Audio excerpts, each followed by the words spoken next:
This is XP Pen's Magic Drawing Pad. It is a standalone Android tablet designed specifically for artists. So let's check it out. Hello, my name is Brad. I review tech for creative professionals, and I think it's really interesting that these products are coming out right now. This is XP Pen's version of an Android tablet. Huion is releasing one right about now as well. If that review is not up on my channel, it probably will be over the next week or so, so subscribe to see that. But I'll probably wind up doing a comparison video when it's all said and done, just for fun. So this thing comes in at around $500 US. This is a 12.2 inch screen. This is about as wide as an iPad Pro, not quite as tall. It's similar to like a Galaxy Tab S9 Plus. So this is slightly larger than the standard like 10, 11 inch Android tablets that you see out there. It's got a 3:2 ratio, and it's got a 2160 pixels by 1440 pixel resolution. One area where you could improve the screen are the drawing angles. When it's sitting flat on your desk, you can definitely tell that the colors offset a little bit,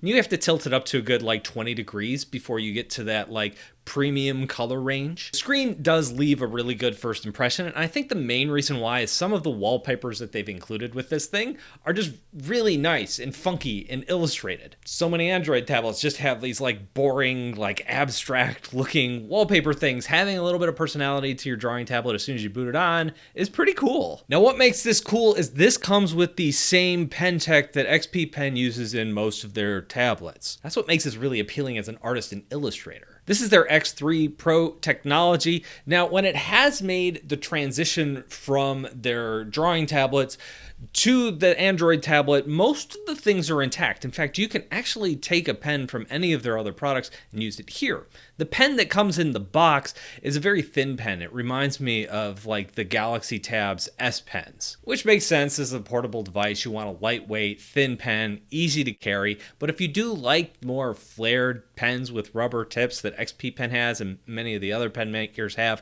you can use one of XP Pen's other pens here, and it works really well. It's pretty much the identical drawing experience. Now, many of the non-Samsung tablets that I've tested, the pens have a fair bit of wobble, and that's my main critique and why I usually steer people towards those Samsung tablets.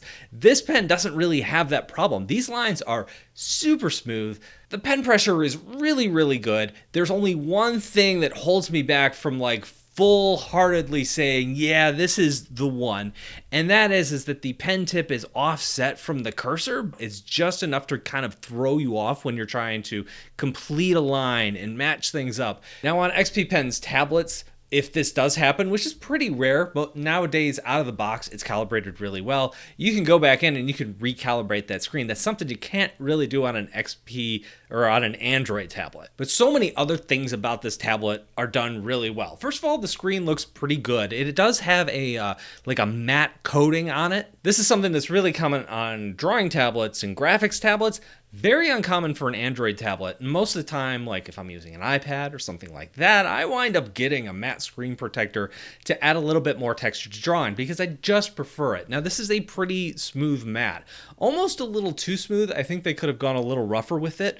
When we're talking about the matte coating that you put on a tablet, this is really, there's a trade-off to be made here. The rougher that matte gets, the more it dulls the colors in the image. And so what you're always trying to do with the graphics tablet is add that matte coating so that you get that rough texture so it feels good to draw on, while at the same time not like messing up your colors in your image too much, because it is a visual medium. You want it to look good. I think this screen, for my taste, errs a little too much on the side of smoothness. I want it to be just a little bit rougher, but I don't think it's a bad thing. I still think you get a fair amount of control. This is another area where I do like the fact that I could pick up one of XP Pen's actual like large size styluses. Those have more of a wider tip, a wider nib at the end. And some of them even come with like rougher nibs, like more of a felt tip nib if you wanted to use something like that.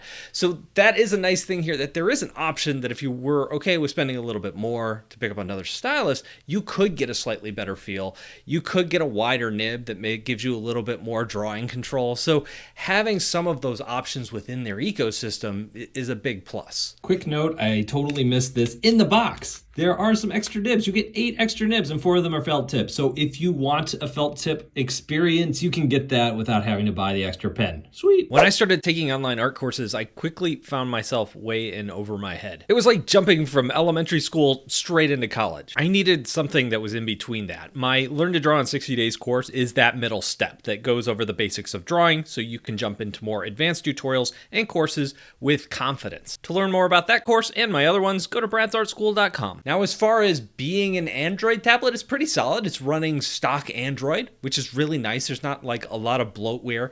There are some like programs pre-installed on here, some drawing apps. iBez Paint X, Art Rage, Concepts, Bamboo Paper, which is a Wacom app. That's kind of funny. Medibang is also pre-installed here. I jumped into the Google Play Store, installed my favorite drawing app, which is Clip Studio Paint. The performance itself, it's good enough. This is using like a mid-level processor. This processor is on par, maybe like just a little bit of a step down from something you might find in Samsung's latest Galaxy Tab S9 FE, which is kind of their lower version of their S9 line. If you go looking for some lag on the pen, some drawing lag, you can definitely find it. I ended up testing this against the Galaxy Tab S9 Lite FE since they're both kind of in the same price range. They kind of have similar specs to them, and I found the lag to be comparable to that. So that's just what you're going to find on an Android tablet in this range. It's not bad. It shows up more on camera than it does in person, and it's something you get used to. The build quality is pretty solid here. Now, one thing you do find in a lot of these kind of like mid-range to higher range Android tablets is they try to pack in some like premium materials.